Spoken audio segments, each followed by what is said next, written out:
Hello and welcome. My name is Allan Aoko. Co-piloting this show is also Simon Karoda, who is our sign language interpreter. This is Business Inside. Included in the show is something on neonatal child care, which of course involves adolescent child care as well, especially when it touches on proximity to health centers. And in fact, now that this is Business Insight, something on tourism, we will be having an interview with the CEO of the Kenya Association of Hoteliers and Caterers, Mr. Mike Masharia, just to get a feel of the industry and how it is recovering. Remember, it was a very hard hit during the COVID-19 misfortunes. But for now, more than ever, the highlights.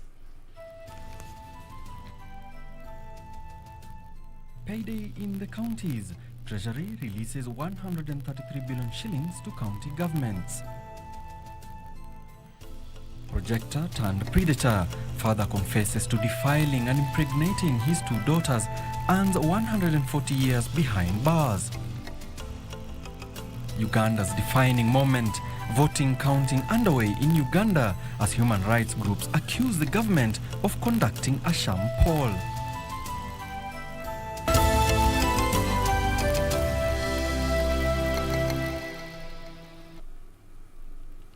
Indeed, thank you for joining us for this broadcast. We hope you'll be with us until the tail end of the bulletin. But now, straight away, the government has released 133 billion shillings to counties, citing the delay in disbursement of the funds was occasioned by the economic downturn occasioned by the COVID-19 pandemic.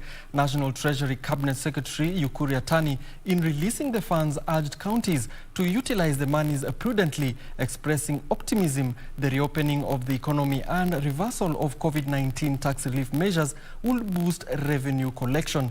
Counties had threatened to seek legal redress in January over the delay in disbursement by 4 months. The country continues to grapple with the devastating effects of the COVID-19 pandemic, a global health calm economic crisis that is now being blamed for the financial crunch that has disrupted key operations across the 47 counties. After months of push and pull, the National Treasury admitted it had fallen behind in payments to counties by 2 months after releasing 133 billion shillings to the devolved units for the financial year 2020-2021. Of the funds, 120.2 billion shillings was part of the county's equitable share, while 13 billion shillings was a conditional grant. National Treasury CS Ukuri Yatani, in a statement, expressed optimism that the reopening of the economy and the reversal of the COVID-19 tax relief measures would boost revenue collection and they would clear arrears to the county governments. As at 31st of January 2021, the balances of county governments at the Central Bank of Kenya stood at 34.6 billion shillings. County governments had previously lamented over the financial crisis, which they said had paralyzed crucial county functions, threatening to shut down operations and move to court. For Channel 1 News, I'm Safin Aching Ouma. Meanwhile, a 51-year-old man in Dia Kirinyaga County has been sentenced to 140 years in jail after he pleaded guilty to defiling and impregnating his two daughters. John Geshera confessed to incest, having impregnated his 14 and 16-year-old daughters.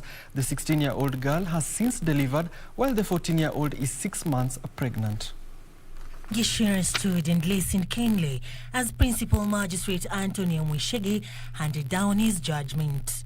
Further, considering that there were 2 victims, which aggravates the offense, these sentences shall run consecutive. This court further orders that your name be entered in the register of convicted and dangerous sexual offenders.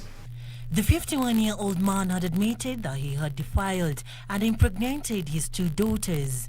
In his defense, Geshera pleaded with the court and his family to forgive him, blaming Satan for tricking him into committing the offense. Meanwhile, Kiambu Senior Principal Magistrate Theresa Nyangena has been suspended over gross misconduct and neglect of work.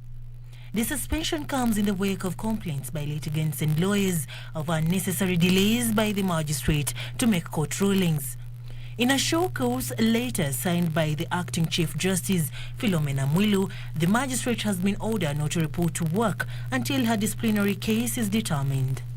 Acting Chief Justice Philomena Mwilu has in the meantime pledged to fast-track e-filing system in the judiciary. We're going to do it in the shortest time possible. Where the problems are internal, we'll deal with them. Where they are external and beyond the control of the judiciary, I think let the blame lie where it must. Let me tell you, one of my priorities, and I've already started, shall be dealing with these challenges in the e-filing because we are not going back. Mwilu, who toured the Mombasa Law Courts, warned judiciary staff against engaging in malpractice. Meanwhile, Principal Secretary Petroleum and Mining Andrew Kamau appeared in court to testify in the 1.5 billion shillings Kisumu oil jetty scandal. 5 officials of the Kenya Pipeline Company, including former manager Joe Sang, are facing accusations of abuse of office arising from the scandal. Finally, former Laikipia East Member of Parliament Anthony Mutahi has been charged with land fraud. Mutahi, who was released on bond, is accused of stealing a title deed, making a false document, and obtaining land registry by false pretense. For Channel 1 News, I'm Serafina Robbie. Meanwhile, in Uganda, the African Union has been challenged to intervene in the Uganda elections amid allegations of human rights abuses and blatant violation of democratic principles. A section of human rights groups are faulting the incumbent President Yoweri Museveni's handling of this poll. This comes as vote counting got underway amid heavy police security. Vote counting kicked off following the closing of the polls in a tense presidential election, pitting long-time President Yoweri Museveni against opposition frontrunner Robert Kyagulanyi. The run-up to Thursday's vote was plagued by the worst political violence in years, with more than 50 people killed amid crackdowns on opposition rallies, as well as the repeated intimidation and arrest of opposition figures. With Uganda denying accreditation to interested parties to observe the election, and the United States and European Union cancelling its diplomatic election observation, human rights activists are questioning the credibility of the elections. We feel that the ongoing process is a mockery of the democratic process that ought to be a general election because of what we have seen before, the heavy deployment of the military in a purely civilian process. So we do not understand the role of the military other than protecting the powers that be and subverting the will of the people in the election process. The African Election Watch raising concern that the African Union did not deploy any election observation mission, contrary to its mandate of promoting and deepening democracy and democratic elections on the continent. We are also worried that whereas the AU through the African Charter on Election, Democracy and Governance is required to have an observer mission in every election, they have not sent anyone. The activists noting that the complete shutdown of internet and mobile money services compromises key communication spaces and the right to information. The closure of the internet and the mobile money we see it as a huge violation of not only the right to information, but also freedom of assembly and freedom of association in alternative spaces. And clearly, this has already affected the electoral process because the biometric voter verification kits could not work because there was no internet. The activists also called upon the U.S. government to address the grave human rights abuses. We are calling on the President-elect, the Congress and the Senate to take urgent measures to stand with the people and cease immediately the process of funding military operations in Uganda. 76-year-old Museveni is running for a 6th term in office. For Channel 1 News, I'm Emily K. Bade. Meanwhile, back home, Kenya's coronavirus infection rate continued to hold steady below 5%, even as 138 new infections were recorded from 4,526 samples tested. The latest figures representing a 3% positivity rate. 3 patients, however, succumbed to the virus, while 266 others made full recoveries in the last 24 hours. The Ministry of Health is reporting a 3.04% positivity rate following the confirmation of 138 new COVID-19 cases on Thursday. Nairobi continued to lead in the number of new infections, with 65 new cases being confirmed in the last 24 hours.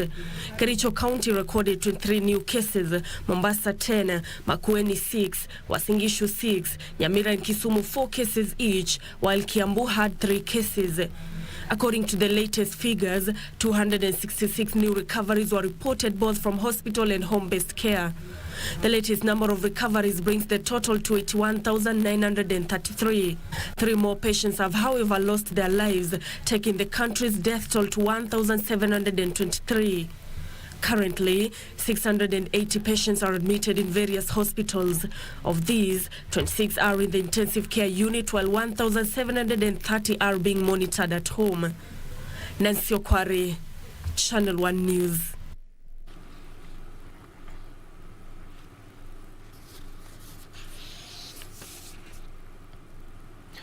Meanwhile, the government says it has employed more teachers to cope with the demand in public schools in line with COVID-19 measures. This comes as over 1,000 expectant girls in Kitui resumed school after the COVID-19 break. Top government officials continued on a campaign to return all learners in school, with the government spokesman Cyrus Iguna pitching tent in Nakuru, where he spelled out measures by the government to ensure access to education. Serikali imetoa takriban shilingi bilioni 19.5 kwa kuweza kusaidia kuendeleza shughuli zote za elimu shuleni, lakini pia kusaidia katika hali ya kuhakikisha kwamba kanuni na pamoja na masharti za corona zimezingatiwa shuleni. Barakoa hizi milioni 7.5 kwa shule zote. Elsewhere, Gender and Social Development Principal Secretary Professor Colette Suda condemned the runaway indiscipline in secondary schools after 2 separate incidents of students attacking tutors in Kisii and Nyamira counties. That, as I've said, is a criminal act, and that student should face the full force of the law. In Kitui, over 1,000 expectant girls reported back to school after the long COVID-19 break. Defense PS Dr. Ibrahim Muhammad says those who are in their last trimester will be allowed back to school once they deliver. We're also, of course, following up the causes of these pregnancies, the people who are involved in this thing. If there's any wrongdoing, any criminality, those people, the chiefs are tracing these people to be able to deal with these men who may have been responsible for those pregnancies. And schools in Tiati sub-county of Baringo registered a low turnout of boys 2 weeks after schools reopened. So tumeambia wazee wapunguze hii kimila ingine, hii maneno mingi yetu. Sababu wale wako shule warudi wa hiyo kimila ingine ingojee wakati ingine. It's reported a majority of the boys had undergone circumcision and were yet to report back to school. In Garissa, a tour by 3 principal secretaries to schools revealed a shortage of teachers. Cooperative PS Ali Nur said the government is working to address the problem. The local principals, working in concert with the county commissioner, the chiefs, the county director of education, the regional director of education, and the whole teaching fraternity are trying to do their best to make sure that every student are actually accounted for, whether they have gone on a transfer to another school or whether they still have not come back. And the government has assured learners of their health and safety in schools, asking parents who are yet to release their children to school to do so without fear. And in Muranga, 3 PSs lauded special schools for their effort in reopening of schools. We have seen almost all the students have reported, maybe 1 or 2 specific cases who may not have reported. And then we have also visited the classrooms, as you have seen. We are quite happy the students are all wearing masks. And at the same time, we realize that the distance, social distance may not be 1 meter as expected, but they are fairly distanced. They spoke during a tour of Muranga School for the hearing impaired. Yusufar, Channel 1 News.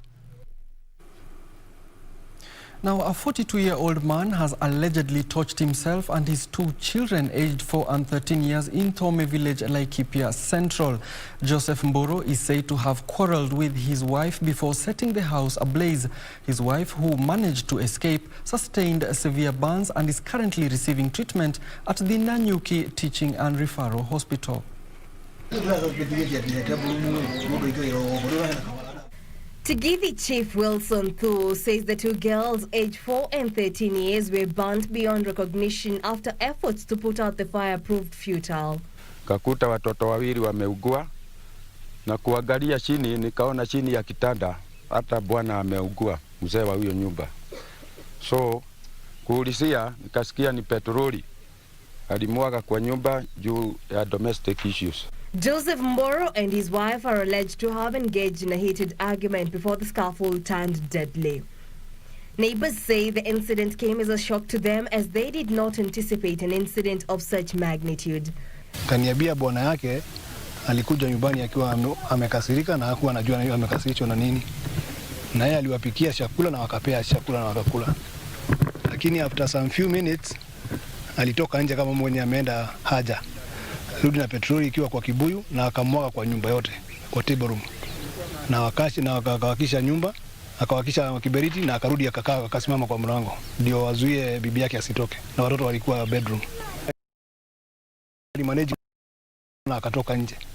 Toka nje vile alikuwa amechomeka sana, alikimbia kwa jirani. Hakurudi nyuma kuangalia watoto. Tulisikia duru, tukakuja na tukakuta moto, na mimi nikauliza mwenyewe yako wapi, na nikaambiwa mahali yako, na nikaenda. Wakati nilienda nilikuta kama amechomeka. Tigidi Chief Wilson Thu, in urging residents to resolve their differences amicably, decried rising cases of familicide in the country. Hii maneno ya mgogoro ya nyumbani, tujaribu tutatue. Hakuna haja ya kuwa itakuja ilete kifo, of which mtu hata anaweza enda zake awache mwingine badala ya kuuana. Tunaambia raia ni vizuri kuongea, watu wasifishe maneno, sababu wangesaidika. Hasa tunajua familia zimekuwa na mashinda mingi sana, watu wao wanaongea maneno ya nyumba, watu wanaweza kutatua. Nauliza, hata kama mnakosana ongeeni. Hata kama amwezi ongea, iteni mtu, iko wa mama, iko wazee karibu, muongee, kwa sababu sasa tumeluzi kijana ya area hii yetu, tumeluzi watoto. The incident comes just days after a middle-aged man allegedly murdered 4 members of his family and a mason in Campbell County. Reporting for Channel 1 News, I'm Jackie Wambiru. Indeed, deeply harrowing. Meanwhile, the government has moved to boost access to reproductive health care following the unveiling of a multi-sectoral team to coordinate the implementation of reproductive, maternal, child and adolescent health. This comes as access to reproductive health care remains a challenge, with some of the barriers identified as proximity to health facilities, high costs and social cultural beliefs and practices. Beatrice Gatonye with the details.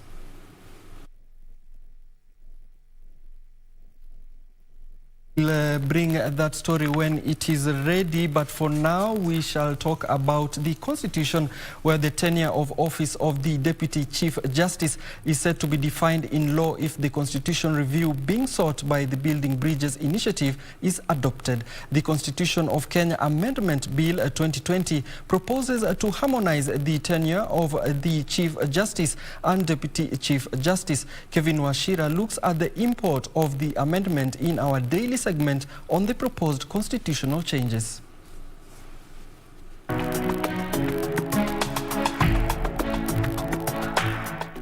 In 2015, the country was treated to judicial drama when the then Deputy Chief Justice Kalpana Rawal refused to retire after attaining the age of 70 years. Justice Rawal unsuccessfully petitioned to remain in office until the age of 74 years, as provided in the old constitution, under which she was first appointed a judge. The current constitution is silent on the retirement age of a Deputy Chief Justice.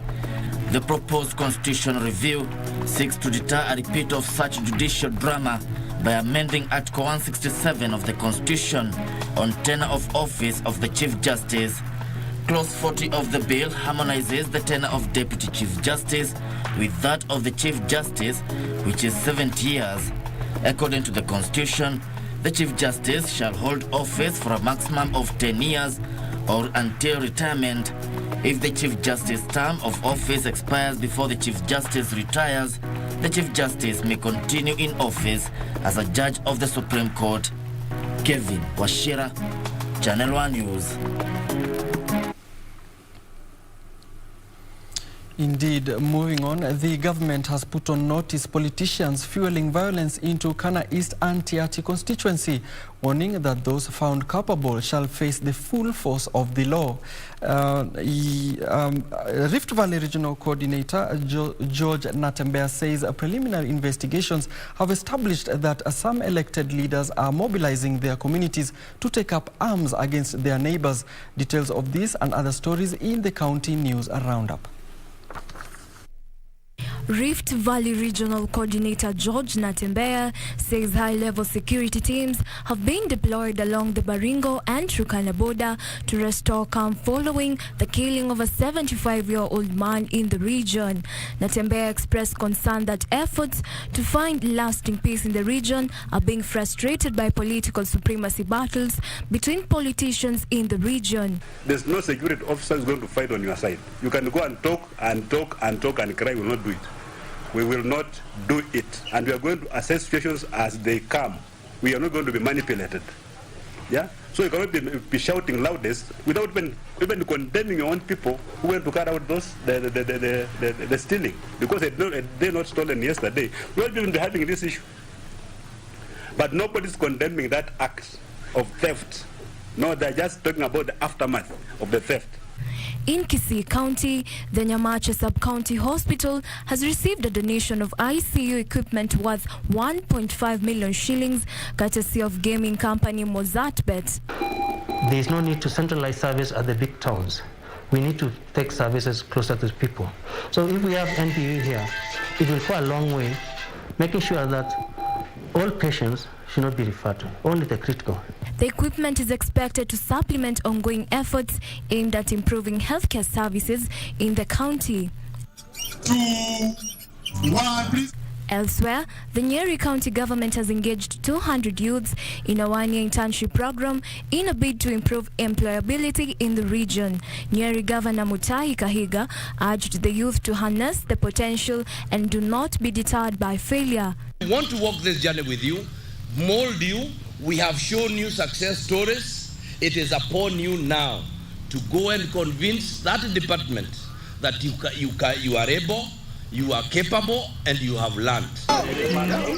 Still in Nyeri County, residents of Zdaivi village in Mathira West have held a peaceful demonstration against the drunkenness of the area assistant chief. Ukiwa nataka usaidizi fulani lazima akuitishe pesa.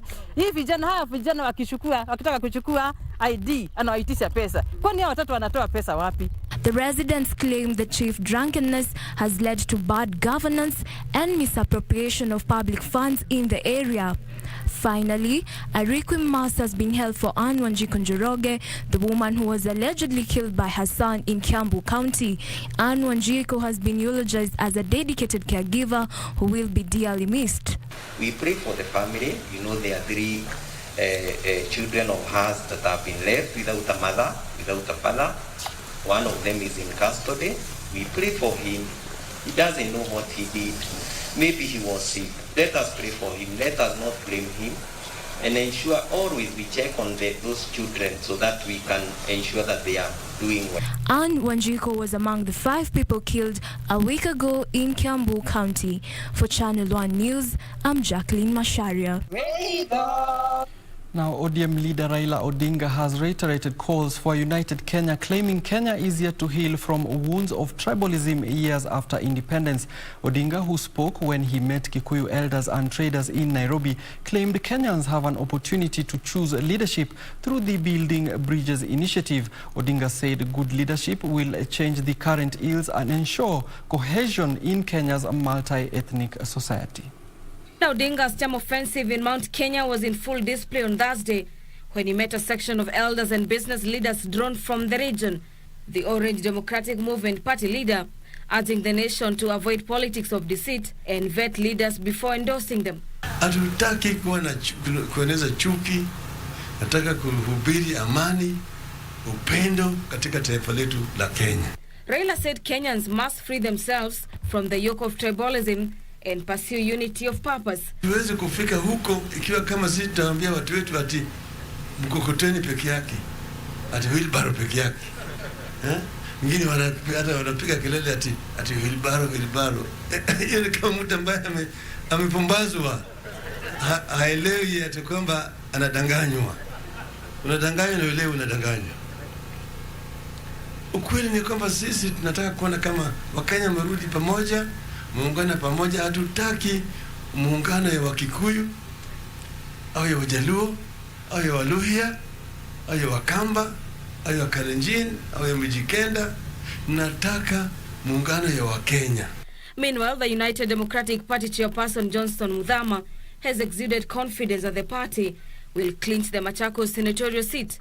Muthama, a former political ally of Kalonzo Musyoka, says the battle lines have been drawn and the outcomes in the mini-poll may reshape Ukambani politics. When you have a party that is divided, it is difficult to field a candidate in an election or by-election because you don't know where the candidate will be nominated from, either from Tangatanga or from Keleweke. So we are participating in the election, and personally, Senator Muthama, the chairman of UDA, I'm going to lead the campaigns in Machakos, and nothing short of victory will be expected. Muthama spoke a day after Wiper Party nominated Agnes Kavindu for the senatorial seat. Me, and I want to state it, is Kalonzo versus Muthama. It's as simple as that. You see a repeat of what happened in Msambweni in Machakos. Meanwhile, Machakos Governor Alfred Mutua has thrown his weight behind calls for a rotational presidency. Mimi zingine zimetawala na tumetawala vizuri. Wacha waachie wengine waendelee kutawala. Ndio Kenya kila mtu ajisikie yuko ndani ya serikali. Elsewhere, a section of leaders from Narok County have urged devolution PS Charles Sonkuli to shelve his 2022 gubernatorial ambitions in support of his brother Andrew Sonkuli. In Nyeri County, the working relationship between Governor Mutahi Kahiga and Deputy Caroline Wanjiru Karugu appears to have encountered headwinds. Governor Kahiga has accused the Deputy Governor of absconding duties. For Channel 1 News, I'm Gladys Mongai. Well, here on Business Insight, we want to take a quick break. But remember, you can always keep in touch with us at any time on our social media platforms at www.kbc.co.ke, at KBC Channel 1, and my personal handle is Aoko_76 on Twitter and elsewhere. Be sure to interact with us. But for now, let's take that short break.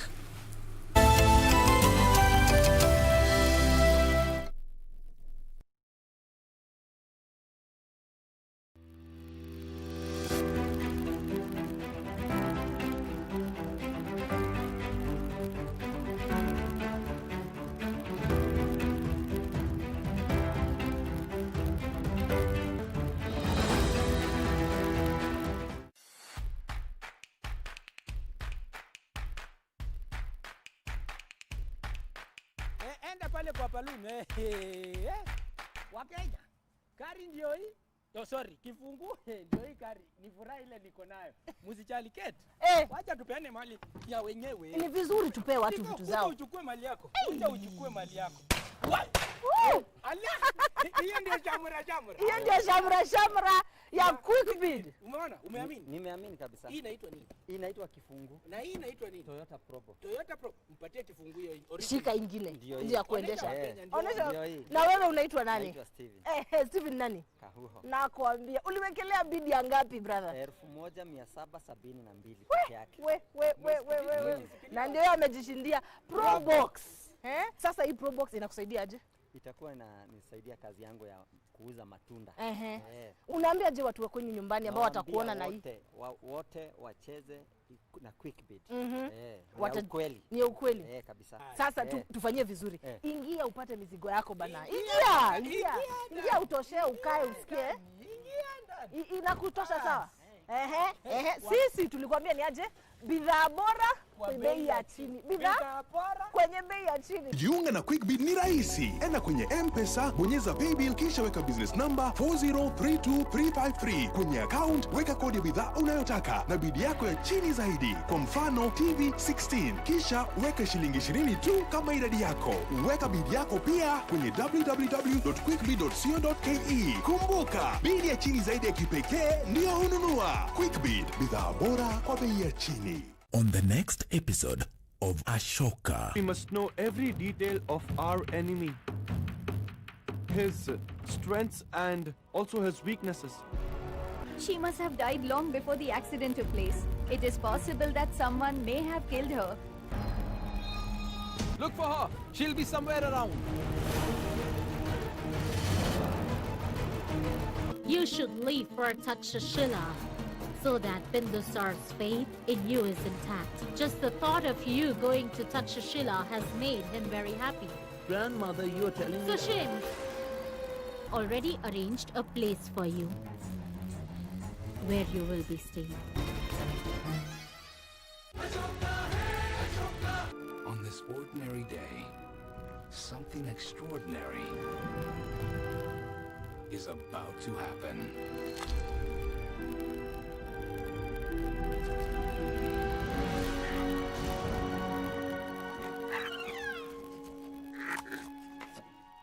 Come on.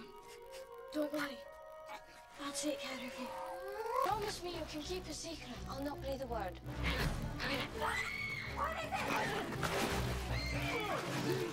Percy, Angus. What are you doing in there?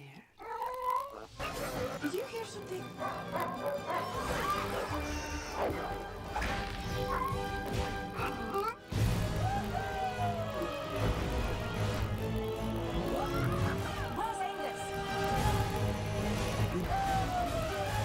This weekend on KBC Channel 1. Wiki hii kwenye Mkulima tutaangazia upanzi wa mimea mbalimbali. Natumia teknolojia because mimi si mkulima ule wa kawaida. Nilikuwa ninaishi pale Nyahururu. Mama yangu alilima kama watu wa kitambo. Na nikaona hiyo either inavunja mgongo, inapata akona changamoto mingi sana. Lakini mimi ninataka kulima kama biashara. Kisha tukuze pojo katika maeneo kame. Dengu zinaweza fanya vizuri hata ukiwa na mvua kidogo ya 300 millimeter per season. Actually unaweza ukakosa kitu ya kuvuna wakati unakosa kuvuna mahindi ama hiyo mimea mingine. Basi usikose kujiunga nasi Jumapili saa 9:30 hapa KBC Channel 1 kwa mseto kamili wa kilimo.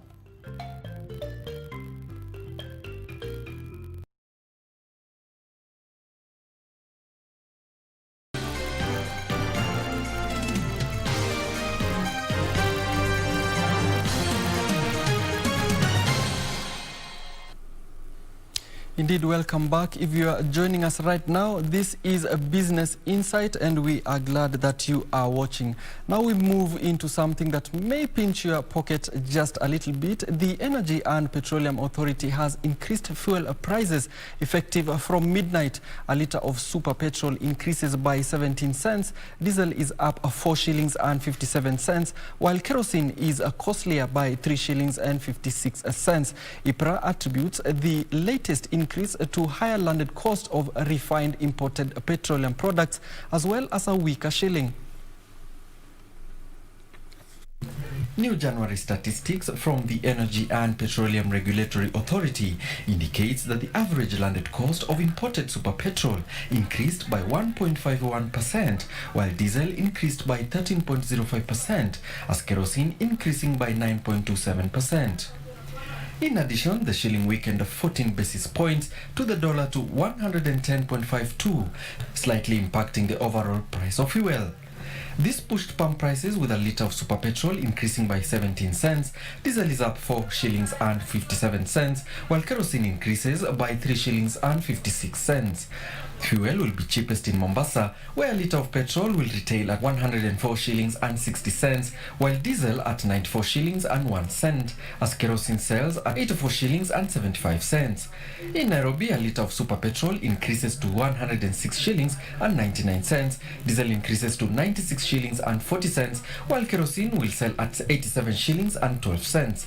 Fuel will be most expensive in Mandera, where a litre of super petrol will retail at 120 shillings and 3 cents. Diesel sells at 109 shillings and 44 cents, while kerosene will cost 100 shillings and 17 cents.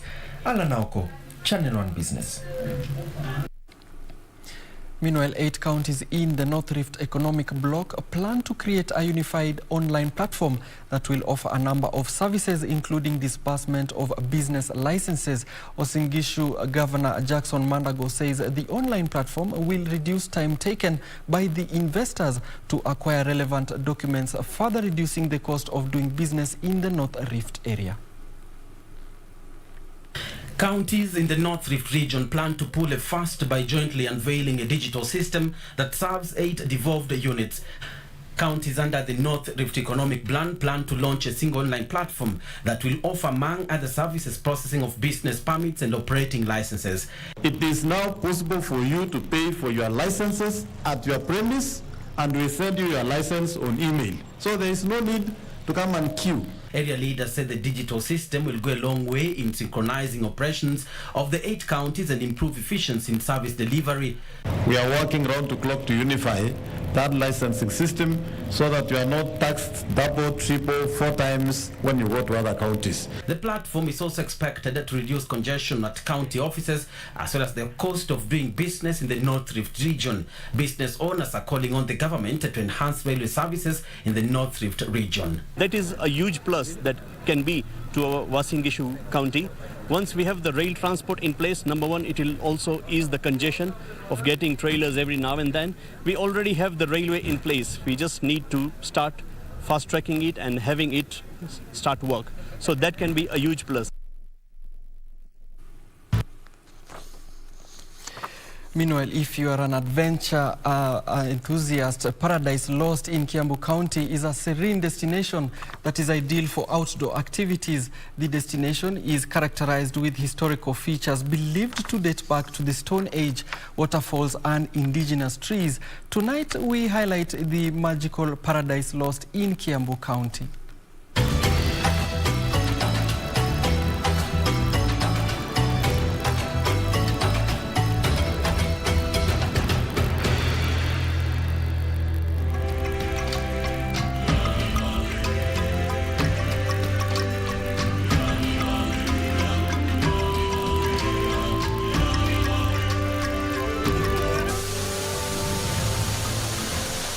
Paradise Lost is one of the limited destinations close to Kenya's capital and offers a myriad of attractions and activities for you, your friend, colleague, and family alike. The magical oasis in the middle of a coffee farm is situated in Kiambu County. It is a blend of hidden gem and beautiful landscape. Nevertheless, the old Stone Age caves, waterfalls, zip lining, and indigenous trees are seemingly the key attractions here. The caves are estimated to be 2.5 million years of age owing to the artifacts discovered from the caves. I would like to go, well, not even once, but many times, because it is therapeutical, because we are going up there like a parachute, you're seeing the water, and you feel like it's like therapy. Today is our first time we visit here, so we are just preparing to come once again, because we see a lot here and we enjoy it so much. Hapo nilikuwa nafikiria niko Lake Victoria. The lake is, I don't know, it's the lake is so big, but very controlled. Boat riding and fishing on this man-made lake are also encouraged activities. Ni mahali unakaa unasikia kabisa kakopote na maji pale nimeenjoy kwa boat. Kwa boat pale ni mahali ingine safi sana. After you clear the gate, one is allowed to bring indoor or own picnic. You may bring your own food and stuff over here in spots. Besides the spots we have, we've kept the place so natural. We try as much as possible not to interfere with the natural vegetation. That's why sometimes last year, this place was voted to be perhaps the only place at one moment you could have a big population of bird species. Other activities include horse riding, bird watching, and camping. Irene Mchoma Odim, Magical Sense in the county of Kiambu.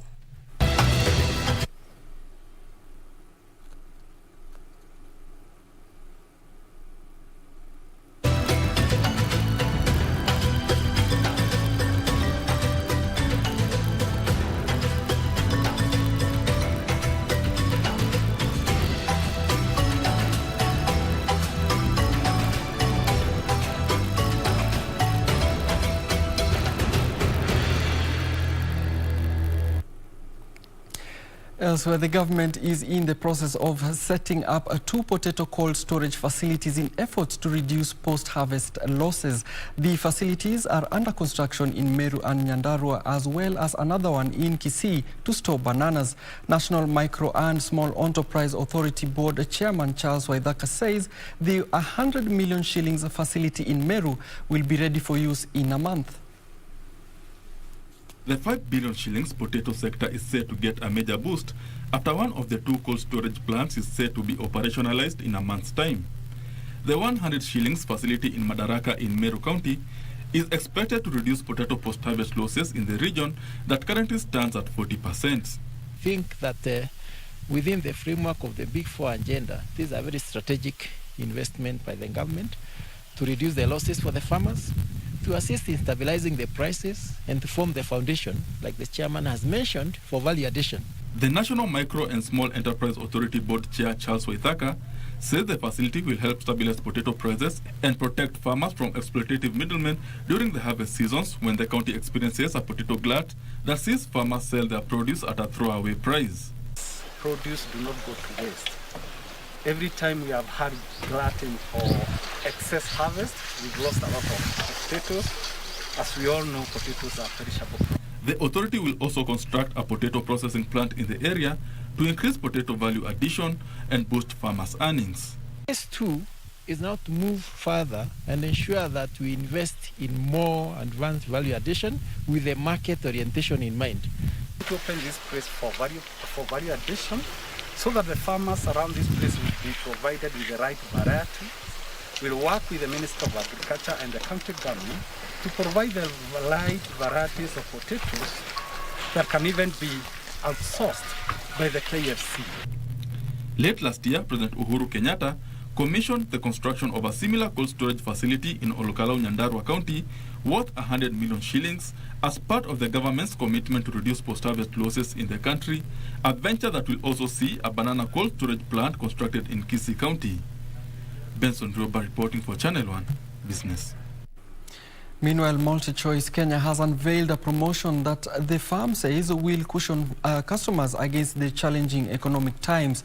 MultiChoice Kenya Managing Director Nancy Matimu says DSTV customers will be upgraded to a second hire package when they pay for a package higher than their last active subscription, while GoTV customers will be upgraded to GoTV Max at a discounted rate.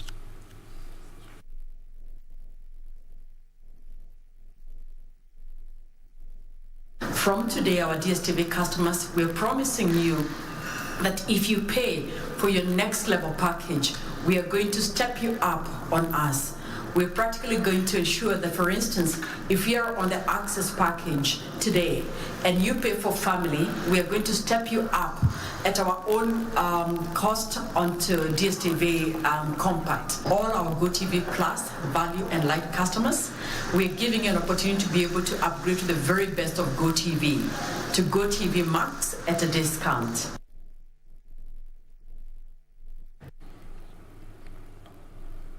Now, as promised, the story on the hospitality industry. The hospitality industry lost more than 130 billion shillings in 2020, representing an erosion of 80% due to COVID-19 disruptions. Amid relaxed travel restrictions and the promise of a vaccine in the new year, what is in store for the hospitality industry? Now, earlier I talked to Mike Masharia, the CEO of the Kenya Association of Hoteliers and Caterers, on projections for 2021 and the likely trends. Now, this is how that conversation went. Today we have a very interesting conversation. Remember, the tourism sector was hardly hit by the COVID-19, especially in 2020. Given you look at losses of up to 80% in the sector, and looking at overall in terms of money, 130 billion just vanishing out of the sector. This is a sector that is also a great foreign exchange earner for this country. It is only fair that we look into it and try to debunk some of the issues that have plagued this industry, and to help us understand exactly what we are to do and how we can, safeguard for future risks such as this one, is the CEO of the Kenya Association of Hotel Keepers and Caterers, Mr. Mike Masharia. Welcome to the program. Thank you very much, Aoko. Yeah, good to be here. Good to have you too in the program. So let us begin by, a softball by asking, what is the status of the hoteliers or hospitality industry in the country at this time? The status of the industry is still not good. You remember we started 2020 with a very big bang. We were projecting a growth of about 5 to 7% on 2019. So that would land us at probably around 2 million, 2-point-something million tourists with very high increased earnings. But obviously everything changed from March, and we shut down for almost 6-7 months. And the time we came to reopen, we still did not have enough customers to fill in the big void that had been left by the lockdown situation, so to speak. So here we are in 2021. We are still deep inside the pandemic, and we had expected, because at that time we were looking at other places, and mainly Wuhan in China, which was able to control the pandemic in about 4 months.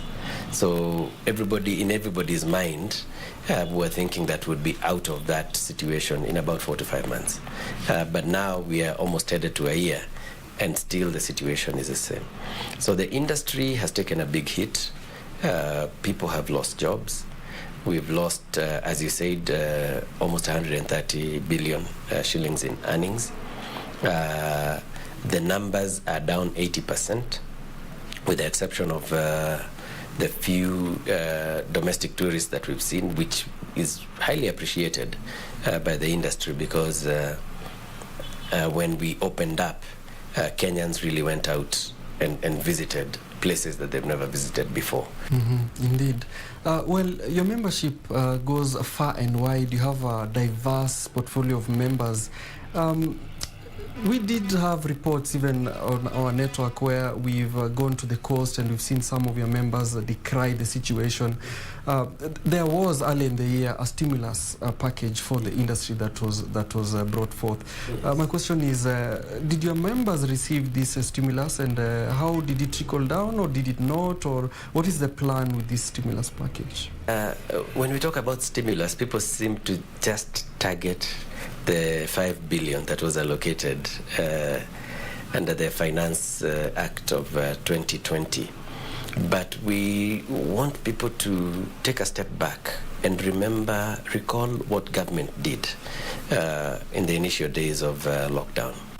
So the immediate stimulus package that the government gave was, first of all, the reduction of the central bank rate and the cash reserve ratio, because this freed up a lot of money that was then available within the banks to restructure facilities that our members had taken. And that action alone freed up about 34 billion shillings. And that was utilized within the first 2 months of that action being taken. His Excellency the President announced a reduction of PAYE rates by 5%, which in effect meant that anybody who stayed employed got a 5% increase in salary in a pandemic year. The reduction of VAT by 2%, it meant that your consumption then reduced by 2%. So what was happening is that people had a bit more money, the ones who were still employed, and they were able to push their local economy by consuming more because the taxes were less. So the government did quite a lot. In fact, we have never seen government react to private sector requests in such a fashion. It was highly commendable. Then, of course, the 5 billion shillings that was brought into the Finance Act.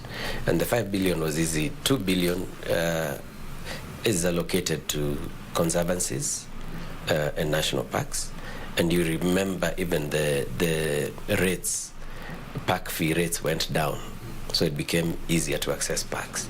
And then the other 3 billion would be allocated to the, let's call it the hospitality industry. Some of which were for renovations. Yeah, mainly for renovations at 5% interest rate with a grace period of 1 year. You don't get such deals even from banks.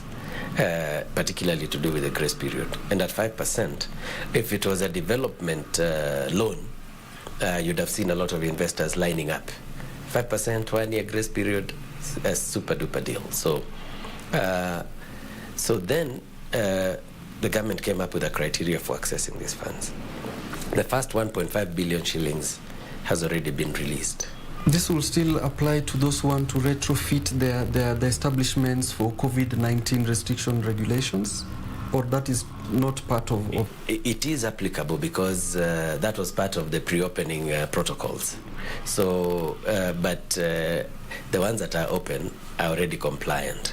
But if they want to improve on the protocols, then they can still apply.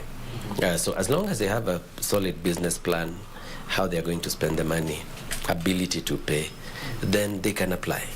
Yeah, they can apply. Because you remember there are some properties that closed down. They took a strategic decision. Let's close down for now, wait it out, and then reopen later. So those ones might not have complied with the protocols yet, and they might need that assistance now. Just for the benefit of some of our viewers, this allocation of these funds seem a bit complex. How far down the value chain does the money reach? Because we have, for example, a place like in Kilifi, for example, where we have small traders who rely on hotels. Yes. The tourists that come and stay there to come and buy their curios and their ornaments. And when you ask them, they say, oh, we're also relying on that very small stimulus that the hotels are having. Yes. How best can they tap into this benefit? Or do they have to be under an umbrella for them to benefit? Because some of them are individual traders. How do they get part of it? The complexities that attach to accessing that money, remember, it's public money. It's your money. The government cannot just take public money and dish it out to people. There's got to be some form of criteria. And if it's a business criteria, then the government wants to see that, first of all, you're a good business person. Yeah, you pay your taxes, you pay your statutory payments, you're compliant with the law. So a good number of these people might not be able to easily access a tax compliance certificate because they probably are not registered for VAT, for example. And that registration process has some thresholds because the VAT registration, I think it's 5 million and above, otherwise your MSME. So those are the challenges that they face. When they look at the criteria, it seems to knock them out on certain technical areas. But all is not lost because remember, a renovation trickles down. If a hotel is to undertake renovations, they're going to need a contractor, for example. They might need an architect to put out the drawings. They might need a quantity surveyor. They'll need an electricals contractor. And all these are attached to the same people that you buy the inputs from as a person who's renovating.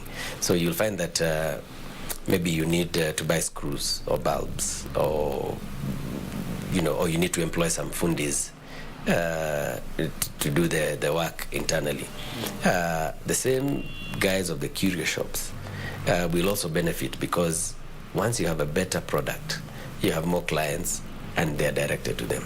So they'll benefit indirectly. So if you look at the value of the 3 billion, for example, as a core value of renovation, you must look at the trickle down effect and the ripple effect of that 3 billion, and it could easily ripple out to even 6-7 billion into the same economy, because we'll still end up purchasing from our own local people.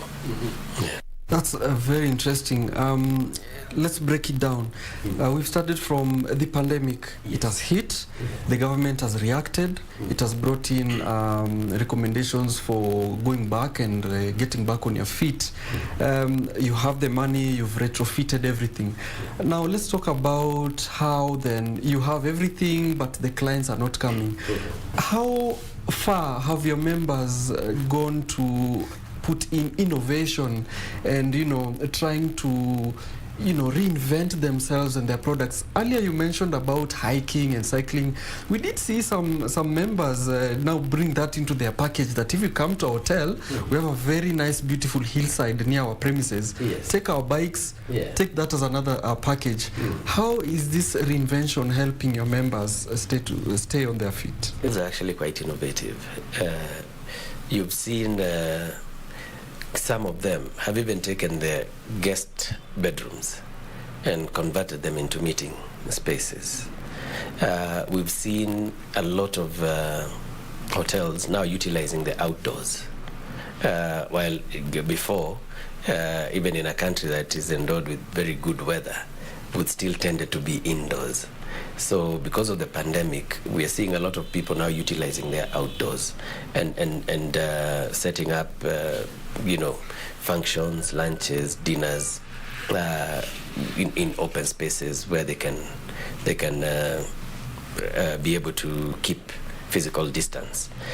We are seeing them being enforcers of the COVID protocols. A chef, for example, may not have been your typical enforcement officer of a protocol.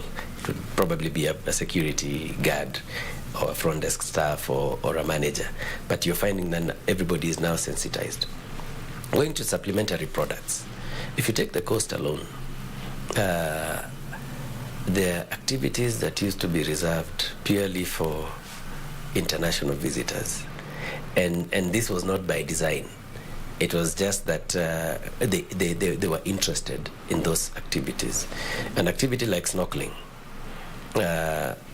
would not elicit so much local interest. I mean, it's me wearing goggles to look at fish. Some things we take for granted because we probably grew up around the lakes, around the rivers, and around the oceans, where something like viewing of a certain type of a fish is not really of interest to the locals. But now we are seeing them taking up snorkeling.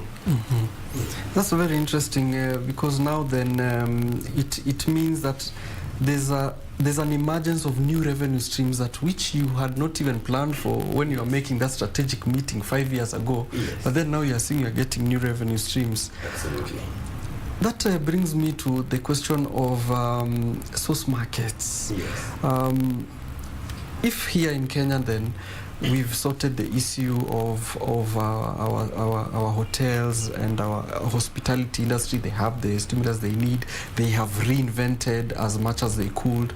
Customers are starting to take notice and enjoying those new products. But in a situation where we now have our source markets having issues that directly or indirectly interfere with, let's say, the normal flow of our revenue streams. For example, we have elections in Uganda, which is a major source market of ours. How will that really affect the industry at this time as we are trying to just get on our feet at this point? When we spoke to the UN World Trade Organization 2 years ago, they had undertaken a study. And that study, they were actually asking specific questions. And that study revealed that political instability is more worrying to the customer than even terrorism.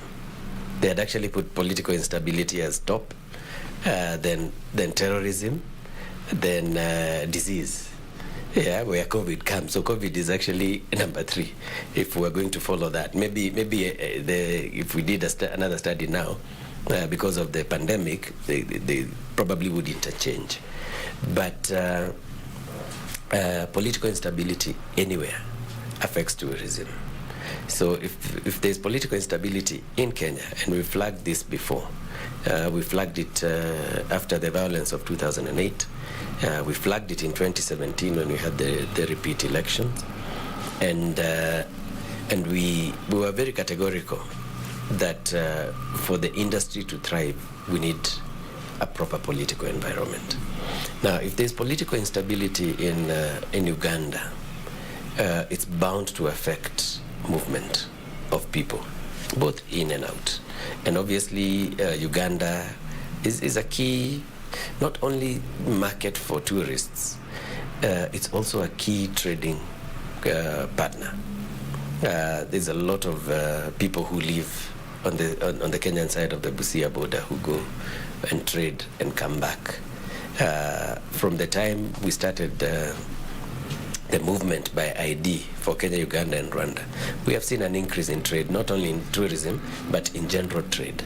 So obviously, if the elections in Uganda don't go well, and we are having reports of violence and intimidation in certain areas, then it's bound to affect us. We are going to elections next year, and we also need to be careful about what messaging we are giving the public as politicians, because that generally would slow down the recovery. My goodness, so as an investor, if I want to enter the hotel industry and I'm looking at Kenya, which is 2022, a heavily contested electioneering period, should I be afraid or just sit back and wait, or what should I do as an investor in the industry? You should not be afraid, because your investment is not a one-year investment. You're not coming here for 2022 only. You're looking at the long term.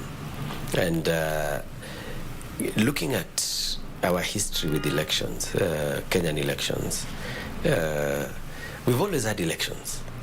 Yeah, even when we were under single party rule, we still were able to have general elections every 5 years or ever so regularly. So we have, as a country, we have experience with elections. As a country, we would like to imagine that we are past the worst now. Given the happenings of the 10 years between 2008 and 2017. Would like to imagine that we are now going to see more mature politicking as we move ahead. So as an investor, I don't think you should worry. You should be able to put out your investment, lay out your business plans, and continue, because it is up to us as the citizenry to take the politicians to account for their actions and anything that they might say. And we are slowly getting there, given the way the citizens have been reacting to certain situations in the political scene. Mm-hmm. And perhaps as we wind up, besides the incentives, the fiscal incentives that the government can offer, how best or what more can the government do directly? For example, I don't know if you're curious about it or if you've actually traveled with the Kenya Railways. They have this safari train, they call it, that they have from Nairobi to Nanyuki, which has also given your members a boost in the side of Nanyuki. What else can the government do to directly impact the industry during this time? The SGR that we've all been talking about. Once it gets to the border of Uganda, you'll see a lot of changes. So the government is doing a lot of stuff. In fact, infrastructure development. There's this new road from Isinya to Ngong. Through what's this place I'm forgetting, Matasia place, I'm forgetting the name. That alone can connect you to Western Kenya. It's the alternative to Wayaki Way. Yes, through Tanzania. You could be coming from the Namanga border, turn left there, and you have business. You get to the Suswa road that is now complete, and you're in Narok and the Rift Valley. You don't really have to use the Nairobi-Nakuru highway to get to Kisumu or get to Kakamega. Once you're in Kisumu, it's so easy to get to places like Bondo, to get to Rusinga, even by boat. To get to Kakamega now from Kondele is just about 20 minutes. You still get to Webuye, you can turn off and go towards the Kefinko estates there. There's a lot of infrastructure development going north from Muranga up to past Karatina. There's a proposal of a new dual carriageway. So the government is playing its bit. But there are certain policies that the government is coming up with, and we are thinking some of these policies may well negate all the gains that have been made, and particularly during this time of the pandemic. Well, there you have it. We've had insight from the hotel industry and how we can keep it going and how the industry's health is at this time. I, for one, am very excited, and I hope I will get that, that safari train tour so that I also build and buy Kenya. And that's it from us here on KBC Channel 1. My name is Allan Aoko. We have been speaking to the CEO of the Kenya Association of Hoteliers and Caterers, Mr. Mike Masharia. Until next time, do have an enjoyable evening. Goodbye. Asante sana.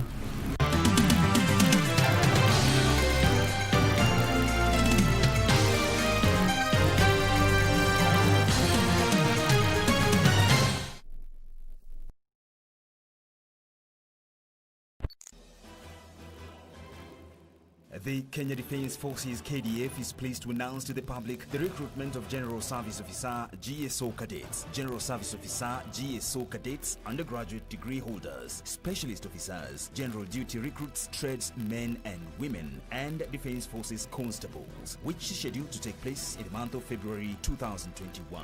Remember, no one can influence the recruitment process. KDF recruitment is absolutely free to all. For more information, tune in to Radio Taifa on the 29th of January 2021, just immediately after the 7 p.m. news. Check out the local dailies.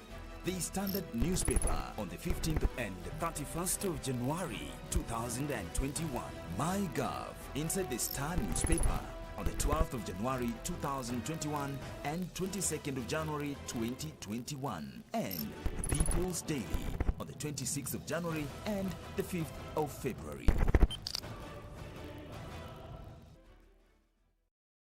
Next on.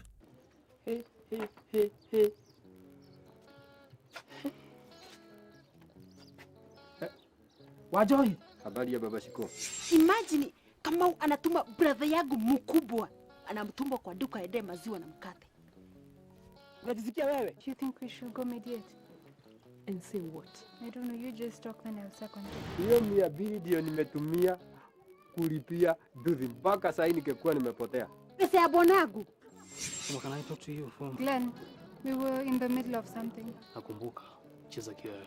Cheza kimimi. Cheza kimimi. Mama, I will not beg you for information, but I promise you, you'll wait by your phone and I'll never call you back for your job. Let's go for that. Just. Get ready for a 3 weeks Africa Football Feast as the new year kicks off with the 6th edition of the Africa Nations Championship in Cameroon. from the 16th of January to the 7th of February 2021. 16 teams from the continent will be spread across 3 cities as the best players from domestic leagues showcase their talents live on KBC Channel 1. Let's support our own.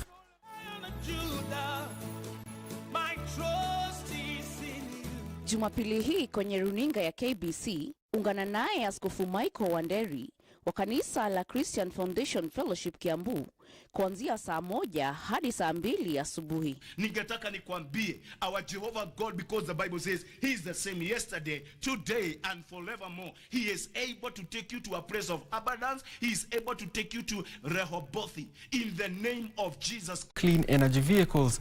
The